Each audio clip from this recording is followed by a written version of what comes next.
I want to try to rework your definition of imagination, Gary, because I think what you were saying, that the imagination reveals only that which is at our depths. You know, it reveals what's lying dormant in the lizard brain and the monkey mind. So in a sense, the imagination just leads us back into our roots, into our nature, back into the natural world, where we evolved out of, instead of being the source of some magical knowledge of the world or whatever. And instead of assuming then that the imagination is just this human faculty, the imagination as only a product of our particular existences, only a product of this particular brain. If we instead see the imagination as something which runs throughout all of nature, that is the engine of evolution, in a sense, then I think what changes is we see that language is present even at the level of our DNA, and that the way that genes express themselves and are selected over time is a linguistic activity. It is an imaginative activity. And so far from being a blind, stupid, irrational composition of forces, nature is actually just as creative and intelligent as what we think the human brain is capable of. It's what gave rise to the human brain. And what greater act of imaginative creation is there than this world itself? So what I'm really saying is that the imagination is God. And obviously, if you're an atheist, you don't want there to be any type of transcendent or God figure anymore. You think that that's a product of the human childhood, and that now that we have developed into adults and gained this rational, scientific, logical understanding of the world, it's time to move past all that. But I don't think it's possible. I don't think the human being is ever going to be able to give up God.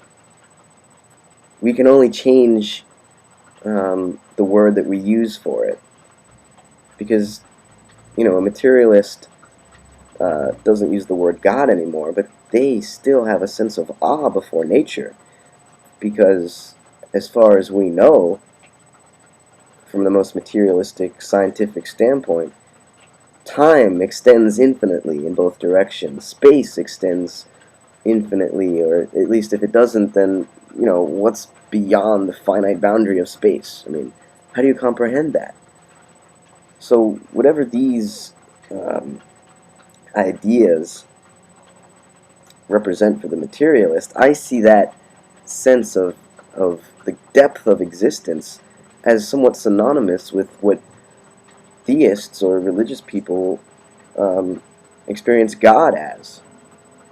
And, you know, at this point we have to sort of differentiate what religious, truly, genuinely religious people experience God as, and what some evangelicals or fanatics may interpret as, you know, the literal word of God or whatever. That's a whole different thing.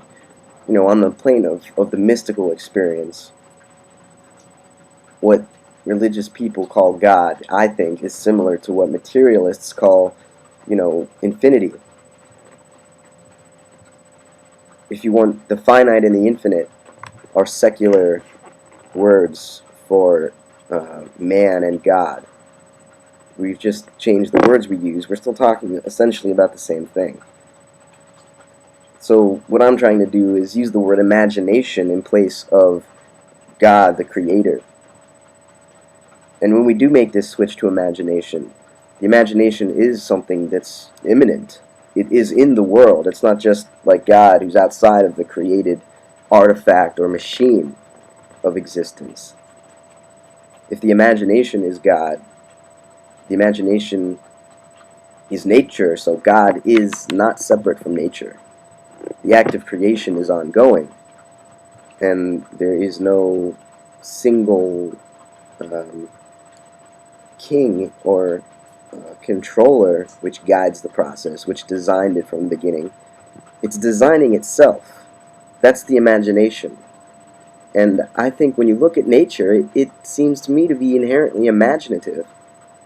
It doesn't know where it's going, but along the way to wherever, it constructs the most ingenious forms of uh, expression, which are so intricately related. And, we have this solar system, and on a particular planet, we have this ecosystem, and within that ecosystem has developed this culture that a particular species has somehow expressed.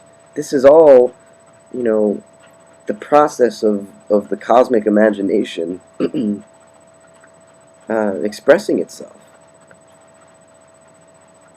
And I don't see how, without creating some arbitrary boundary, that we start talking about human beings as the only source of imagination, the only source of intelligence.